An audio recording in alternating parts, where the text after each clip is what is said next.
السلام علیکم ورحمۃ اللہ وبرکاتہ۔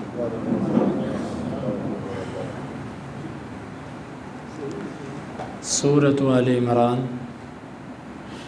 آیت نمبر 118۔ اعوذ باللہ السمیع العلیم من الشیطان الرجیم من ہمزہ ونفخہ ونفثہ۔ یا ایہا الذین، وہ لوگو، آمنو جو ایمان لائے ہو، لا تتخذوا، نہ تم بناؤ، بطانہ رازدان، جگری دوست، من دونکم اپنے مسلمانوں کے علاوہ، لا یعلونکم نہیں وہ کمی کرتے تم سے، خبالہ کسی نقصان پہنچانے کی، ودو وہ چاہتے ہیں، ما اسے، عنتم جس سے تم مشقت میں واقع ہو جاؤ،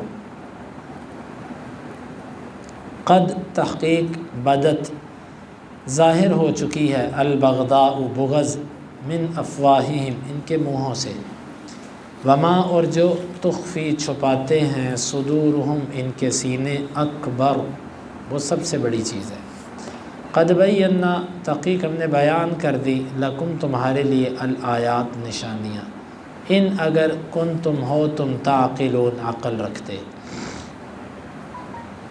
ہا انتم تم ہی، اولائی تم، تحبونہم ان سے محبت کرتے ہو، ولا یحبونکم وہ تم سے محبت نہیں کرتے، وتؤمنون اور تم ایمان لاتے ہو، بالکتاب کتاب کے ساتھ، کلہ ساری کی ساری، وَإِذَا اور جب، لقوکم وہ تم سے ملتے ہیں، قالوا وہ کہتے ہیں، آمنا ہم ایمان لائے، وَإِذَا اور جب، خلو وہ علیحدہ ہوتے ہیں، عضوا وہ چباتے ہیں، علیکم تم پر، الانامل انگلیوں کو، من سے، الغیظ غصہ، قل آپ کہہ دیجئے، موتو تم مر جاؤ، بغیظکم اپنے غصے سمیت، ان بے شک اللہ علیم خوب جاننے والا ہے، بذات الصدور سینوں والی چیز کو، ان اگر تمسسکم چھوئے تم کو، حسنہ کوئی خیر، تسؤہم انہیں وہ بری لگتی ہے،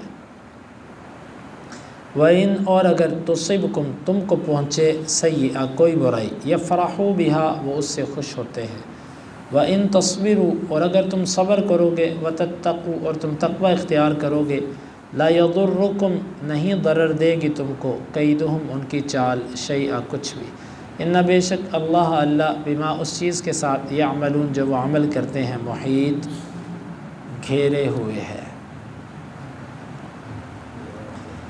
یا ایہا الذین آمنوا لا تتخذوا بطانة من دونکم، اے ایمان والو اپنے مسلمانوں کے علاوہ کسی کو رازدان جگری دوست نہ بناؤ، لا یعلونکم خبالا وہ تم کو ضرر پہنچانے میں کچھ کمی نہیں کرتے، ودوا ما عنتم وہ پسند کرتے ہیں اسے جس سے تم مشقت میں واقع ہو جاؤ، قد بدت البغضاء من افواہہم وما تخفی صدورہم اکبر ان کے منہوں سے بغض تو ظاہر ہو چکا اور جو ان کے سینوں میں چھپائے ہوئے ہیں وہ اس سے بڑا ہے، قد بینا لکم الآیات یہ سب نشانیاں ہم نے کھول کے بیان کر دی تمہارے لیے، ان کنتم تعقلون اگر تمہیں عقل ہے تو، ہا انتم اولائی تحبونہم تم ہی تو ہو کہ ان سے محبت کرتے ہو، ولا یحبونکم وہ تم سے محبت نہیں کرتے، وتؤمنون بالکتاب کلہ اور تم پوری کتاب پر ایمان رکھتے ہو، وَإِذَا لَقُوكُمْ قَالُوا آمَنَّا اور جب وہ تم سے ملتے ہیں تو کہتے ہیں ہم ایمان لائے، وَإِذَا خَلَوْا عَضُّوا عَلَيْكُمُ الْأَنَامِلَ مِنَ الْغَيْظِ اور جب وہ خلوت میں ہوتے ہیں تو چباتے ہیں تم پر اپنے پوروں کو غصے کی وجہ سے، قُلْ مُوتُوا بِغَيْظِكُمْ آپ کہہ دو کہ تم مر جاؤ اپنے غصے کی وجہ سے، ان اللہ علیم بذات الصدور بے شک اللہ تعالیٰ سینوں والی کو خوب جاننے والا ہے، ان تمسسکم حسنۃ تسؤہم اگر تمہیں کوئی خیر پہنچے تو انہیں بری لگتی ہے، وَإِن تُصِبْكُمْ سَيِّئَةٌ يَفْرَحُوا بِهَا اور اگر تمہیں کوئی تکلیف پہنچے تو وہ اس سے خوش ہوتے ہیں، وَإِن تَصْبِرُوا وَتَتَّقُوا لَا يَضُرُّكُمْ كَيْدُهُمْ شَيْئًا، اور اگر تم صبر کرو اور تقوی اختیار کرو ان کی چال تمہیں کچھ نقصان نہ پہنچا سکے گی۔ ان اللہ بما یعملون محیط، بے شک اللہ جو وہ عمل کر رہے ہیں اس کو گھیرے ہوئے ہے۔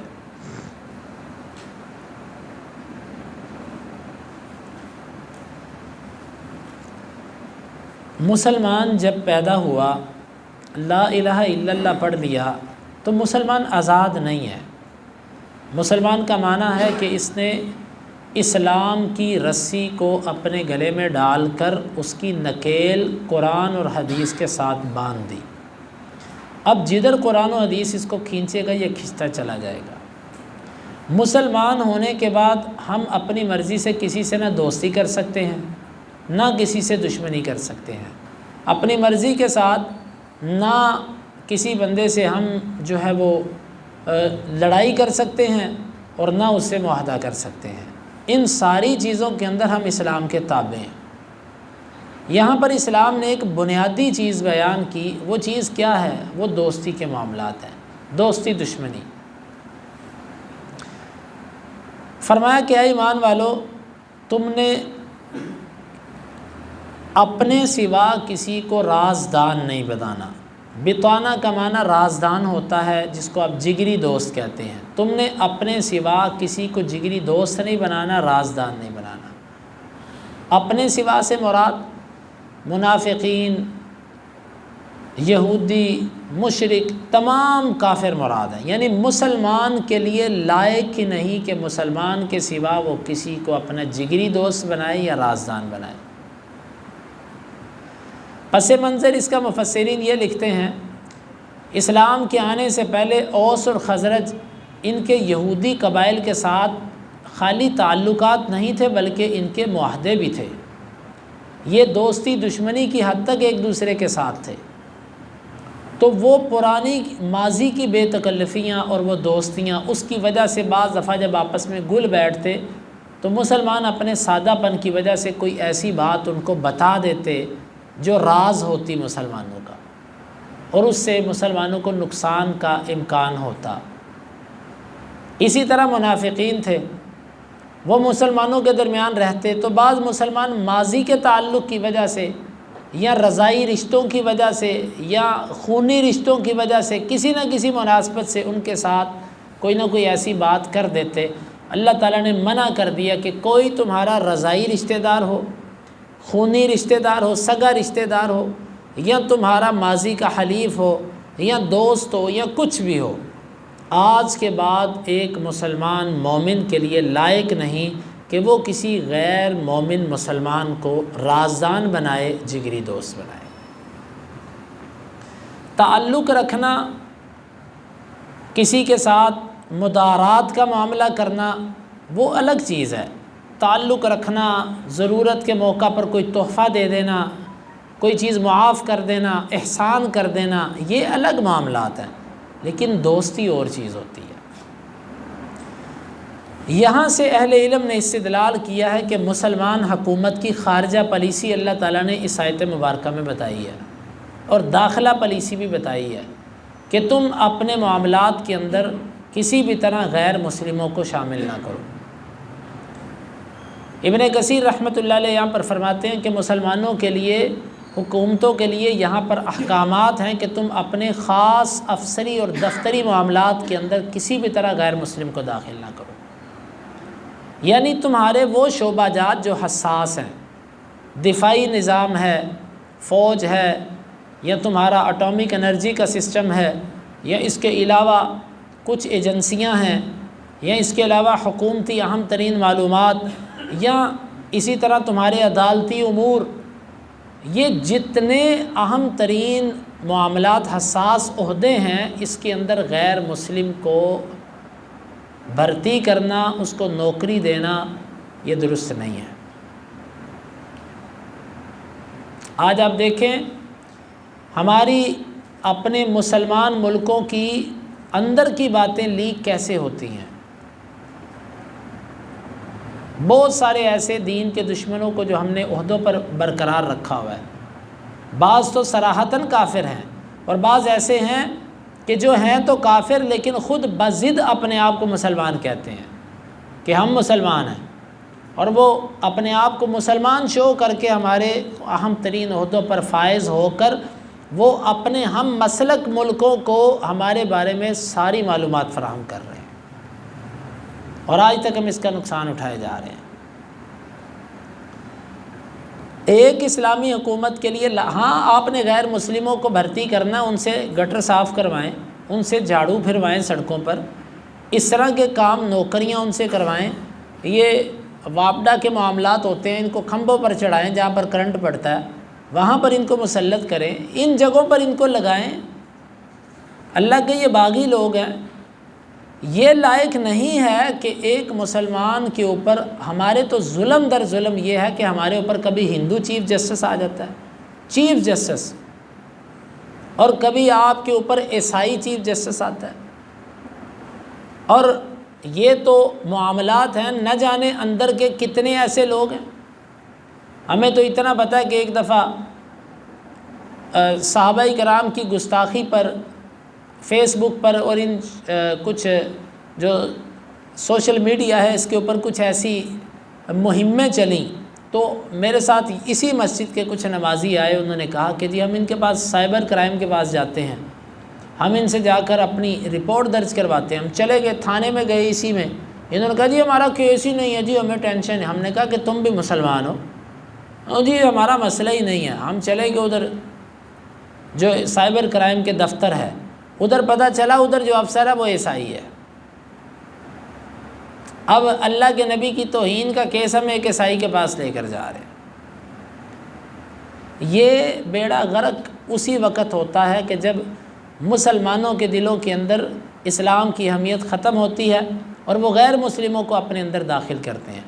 امیر المومنین عمر فاروق رضی اللہ عنہ سے کہا گیا کہ امیر المومنین، ہیرا علاقے کے اندر ایک غلام ہے، بڑا ذہین ہے، بڑا قابل ہے اور بڑا اچھا کاتب ہے، آپ اگر اس کو اپنے ساتھ محرر نوٹ رکھ لیں، نوٹ کرنے والا، کہ وہ آپ کی کاتب رکھ لیں اس کو، تو بڑا مناسب ہوگا، بڑا اچھا ہے وہ۔ عمر رضی اللہ عنہ کہنے لگے کہ تب تو میں نے اس کو بتانا بنا لیا۔ بتانا یعنی رازدان۔ جب وہ میرا کاتب بن جائے گا اس کا مطلب ہے وہ میرے اندر کے معاملات کو نوٹ کرنا شروع کر دے گا، جاننا شروع کر دے گا۔ تو اس سے یہ سمجھ آتی ہے کہ اسلام ہمیں یہ کہتا ہے کسی بھی طرح اپنے ہر اس ادارے کے اندر ان کے لیے نوکری بند ہے جو مسلمانوں کی تربیت کا معاملہ ہو یا مسلمانوں کے ساتھ ایسا معاملہ ہو جو ان کے راز کے معاملات ہوتے ہیں۔ ہاں ایسے معاملات جو مسلمانوں کے رازداری کے نہیں ہیں، ان شعبہ جات کے اندر آپ ان کو رکھ لیں، اس میں ان سے خدمات لے لیں۔ یہ ہے اسلام کا حکم کہ اے ایمان والو تم ان کو رازدان مت بناؤ۔ اسلامی تاریخ کو اگر ہم پڑھتے ہیں نا تو بنو امیہ ہے کہ بنو عباس ہے کہ عثمانی لوگ تھے، ان کی خلافتوں کے اندر جو خرابیاں داخل ہوئی تھیں نا، اس کی وجوہات میں سے ایک وجہ یہ تھی کہ یہ غیر مسلموں کو اپنے اندر عہدوں میں شامل کرنے لگ پڑے تھے، جس کی وجہ سے ان کے بہت سارے ایسے راز باہر چلے جاتے تھے۔ تو یہ کیفیت اب بھی ہے۔ تو اسلام ہمیں یہ کہتا ہے کسی بھی طرح تم نے ان کو رازدان نہیں بنانا، جگری دوست نہیں بنانا، ان کو عہدوں پر نہیں لے کر آنا۔ کیوں؟ وجہ کیا ہے؟ کیا اسلام میں تنگ نظری ہے؟ نہیں، یہ وجہ نہیں ہے۔ لا یعلونکم خبالا، یہ تمہیں ضرر پہنچانے کی کوئی کمی نہیں کرتے، جہاں ان کو موقع ملے یہ تمہیں ضرر پہنچائیں گے۔ کیوں؟ اسلام کی فطرت کے اندر شرافت ہے۔ جو بندہ لا الہ الا اللہ پڑھ لیتا ہے اس کے فطرت کے اندر شرافت اور عدم ضرر داخل ہو جاتا ہے۔ اور جو غیر مسلم ہے نا، یہ طبعاً شریر ہے، ان کے اندر غالب شر ہے، الا یہ کہ کوئی ایک دو ایسے مل جائیں کہ جن کے اندر شر نہیں ہے، وگرنہ غالب ان کے اندر شر ہوتی ہے۔ اور مسلمانوں میں غالب خیر ہے، کبھی کبھار ایسے ہوتا ہے کہ ان میں شر والا مل جاتا ہے۔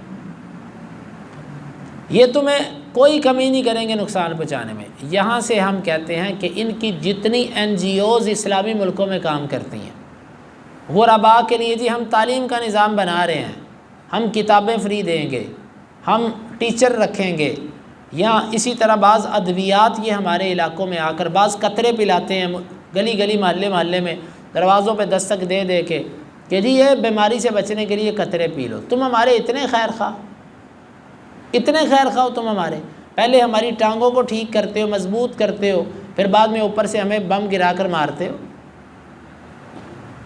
تم اتنا پیسہ ہمارے اوپر کروڑوں اربوں ڈالر کیوں لگاتے ہو؟ کیا تمہیں ہمدردی ہے ہمارے سے؟ لا یعلونکم خبالا، کبھی یہ تمہارے ساتھ خیر خواہ نہیں ہو سکتے۔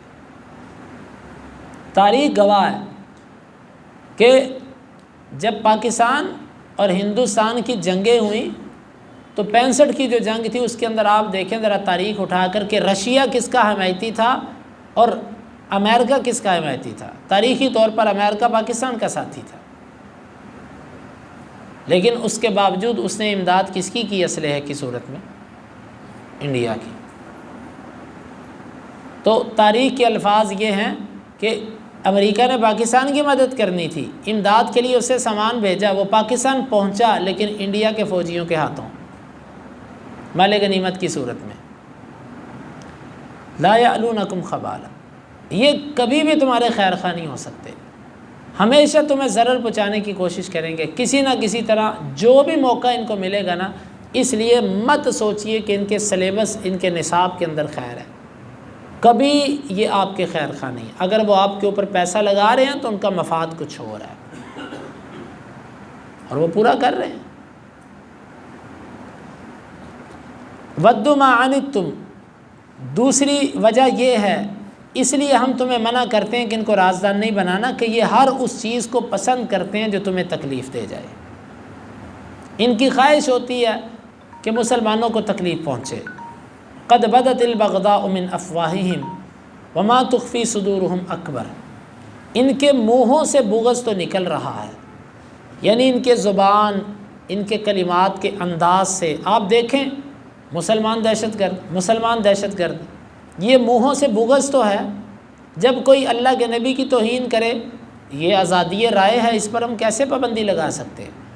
جب کوئی قرآن کی توہین کرے تو کہتے ہیں جی یہ مذہب کی آزادی، ہم اس کو کیسے پکڑیں؟ آج اگر کوئی اسلام کے خلاف اٹھتا ہے تو اس کو کوئی اگر پکڑنے کی کوشش کرتا ہے تو اس کو کہتے ہیں یہ تنگ نظر ہے، یہ دہشت گرد ہے، ان کو پکڑ لو۔ قد بدت البغضاء من افواہہم، بغض ان کے منہوں سے تو ظاہر ہو چکا ہے۔ اب یقین جانیں کہ دہشت گردی کی تعریف یہ کافر کبھی بھی نہیں کریں گے، کیوں؟ وہ تعریف ان کے اوپر صادق آتی ہے۔ وما تخفی صدورہم اکبر، اور جو ان کے سینے اپنے اندر چھپائے ہوئے ہیں وہ اس سے بڑھ کر ہے جو ان کے منہوں سے ظاہر ہوتا ہے۔ قد بینا لکم الآیات، اللہ تعالیٰ کہتا ہے ہم نے تو نشانیاں تمہارے لیے کھول کے بیان کر دی، اب تم خود سمجھ جاؤ کیا تمہارے لیے نفع ہے، کیا تمہارے لیے نقصان ہے۔ ہم نے تمہیں منع کر دیا کہ ان کو دوست نہ بنانا، اس کی وجوہات بھی ہم نے تمہیں بتا دی، اب بات ہم نے تمہارے لیے کھول دی ہے۔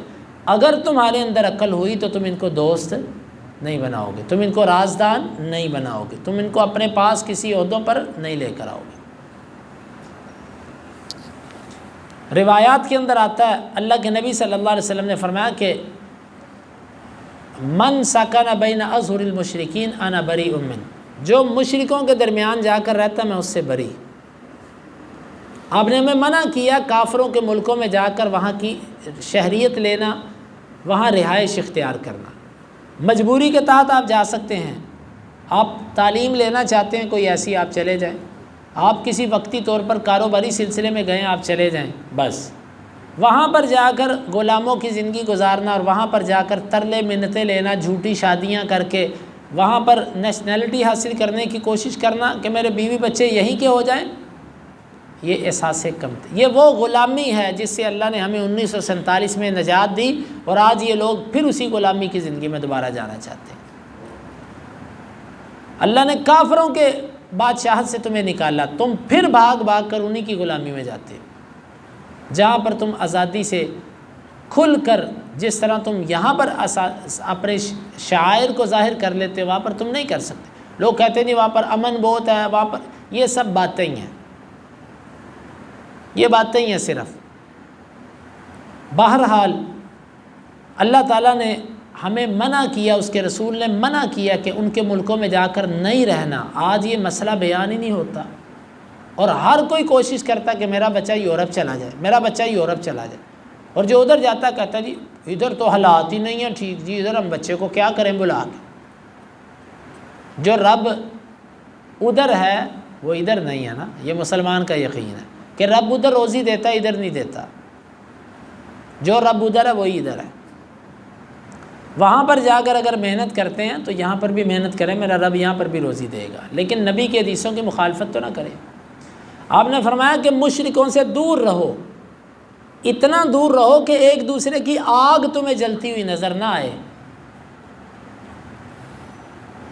پھر ان سے مشاورت کرنا، ان سے مشورے لینا، ان سے اپنا نظام بنوانا، اس سے بڑھ کر اور گھٹیا چیز کیا ہو سکتی ہے؟ حتیٰ کہ ان کے بنے ہوئے آئین کو اپنے اسلامی ملک میں چلا دینا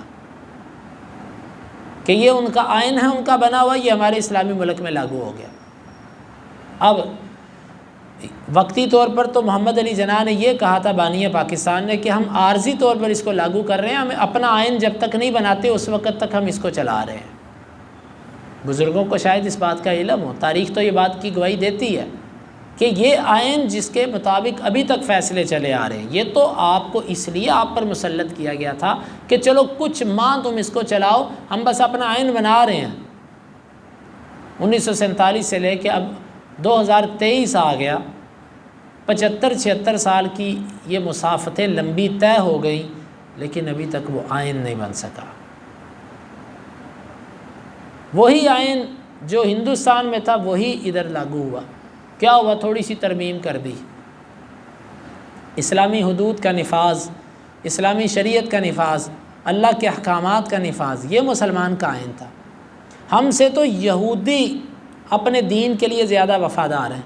ان کا آئین کیا ہے؟ اسرائیل کا آئین کیا ہے؟ تورات، بس۔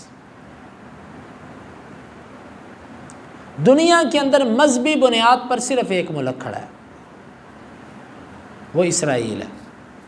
مسلمانوں میں سے ایک ملک تھا سعودی عرب، اللہ اس کو مزید جو کمیاں ہیں اللہ ختم کرے، ہماری اس سے محبتیں ہیں مکہ اور مدینہ کی وجہ سے، اس وجہ سے ہم اس سے محبت رکھتے ہیں، توحید کی وجہ سے ہم ان سے محبت رکھتے ہیں کہ ہمارے نبی اس علاقے کے تھے، ہم اس لیے محبت رکھتے ہیں۔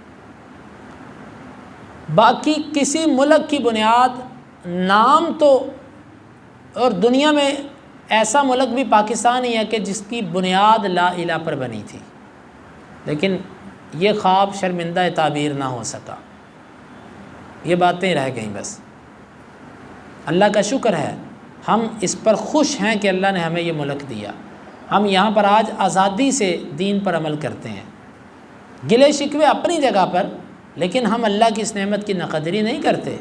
ہم اس ملک کو کسی بھی صورت میں ضائع نہیں کرنا چاہتے، کھونا نہیں چاہتے، لیکن ہم مزید اصلاح کے طلبگار ہیں کہ جن مقاصد کے لیے اس کو لیا گیا تھا، اللہ کے بندو تم ان کی طرف بھی توجہ دو۔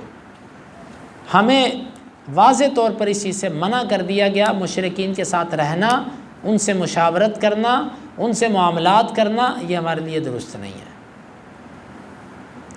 ہاں انتم اولائی تحبونہم ولا یحبونکم، تم ہی ان سے محبت کرتے ہو، وہ تم سے محبت نہیں کرتے۔ اس سے ایک تو مراد منافقین، تم منافقوں سے محبت کرتے ہو، مسلمانوں کیوں کرتے ہو؟ وہ تمہیں ظاہری طور پر اتنا کہہ دیتے ہیں کہ ہم مسلمان ہیں، اور مسلمان اتنا بھولا ہوتا ہے جو اس کو خیر کا کلمہ کہہ دے یہ اس سے محبت کرنی شروع کر دیتا ہے۔ مسلمانوں تم ان کے ظاہر کی وجہ سے تو ان سے محبت کرتے ہو، لیکن وہ تم سے کسی صورت میں محبت نہیں کرتے۔ منافقین کے بارے میں کہا گیا۔ دوسرا مصداق، یہ کافروں کے بارے میں کہا جا رہا ہے کہ تم کافروں سے محبت کرتے ہو۔ مسلمان کی کافروں سے محبت کیا ہوتی ہے؟ محبت سے مراد یہاں پر ان کے لیے ہمدردی۔ مسلمان کبھی کسی کافر کو ضرر نہیں پہنچانا پسند کرتا۔ آپ دیکھیں ہمارے اس مسلمان ملک کے اندر کتنا ہندو رہتا ہے، کتنا سکھ رہتا ہے۔ آپ سندھ کی طرف چلے جائیں، آپ تو پنجابی لوگ ہیں، آپ تو سمجھتے ہیں کہ شاید یہاں پر کوئی ہندو نہیں ہے۔ آپ سندھ کی طرف جا کر دیکھیں، آپ کو اندازہ ہوگا کہ سندھ کی کتنی آبادی ہندوؤں پر مشتمل ہے، سکھ کتنے ہیں، عیسائی کتنے ہیں۔ کبھی مسلمانوں نے ان کی قتل و غارت کی ہے؟ یہ خون کی ہولیاں جو ہندوستان میں کھیلی جاتی ہیں، کبھی یہاں پر پاکستان میں کھیلی گئی ہیں؟ نہیں۔ کیوں؟ مسلمان طبعاً شریف ہے۔ غیر مسلموں کے ملکوں کے اندر جو مسلمانوں کی بیٹیوں کی چادریں نوچی جاتی ہیں، قرآن مجید کی توہین ہوتی ہے، کبھی کسی مسلمان نے کسی تورات انجیل کی تو بات ہی چھوڑ دیں، وہ تو آسمانی کتابیں ہیں، اس کے علاوہ کسی اور مذہب، ہندو کو لے لیں، سکھ کو لے لیں، کبھی ان کی کتابوں کو جلایا مسلمانوں نے؟ کبھی ان کی کتابوں پر کھڑے ہوئے ہوں، کبھی ان سے استنجے کیے ہوں؟ چلیں عیسیٰ اور موسیٰ کے علیہم السلام کے کارٹون تو ہم نہیں بناتے، ہم تو اس کو کفر کہتے ہیں، وہ انبیاء تھے۔ ہم نے کبھی ہندوؤں کے بڑوں کے، جو ان کے مذہبی پیشوا ہیں، سکھوں کے مذہبی پیشوا، کبھی مسلمانوں نے اس کی اس طرح تضحیق کی ہے؟ کبھی آپ نے دیکھا؟ نہیں۔ مسلمان طبعاً شریف ہے، مسلمان امن پسند ہے۔ مسلمان کے سوا جتنے کفار ہیں یہ امن پسند نہیں ہے، یہ شر پسند ہے۔ ہاں مسلمان، اسلام یہ کہتا ہے اپنے دین پہ پکے ہو جاؤ، لیکن اسلام تو جنگ کے میدان میں بھی یہ کہتا ہے بوڑھے کو نہیں مارنا، عورت کو نہیں مارنا، بچے کو نہیں مارنا، کسی راہب صوفی کو نہیں مارنا، جو جنگ میں ہتھیار چھوڑ دے اس کو نہیں مارنا، جو جنگ میں نہ آئے اس کو نہیں مارنا۔ یہ تو اسلام کی تعلیمات ہے۔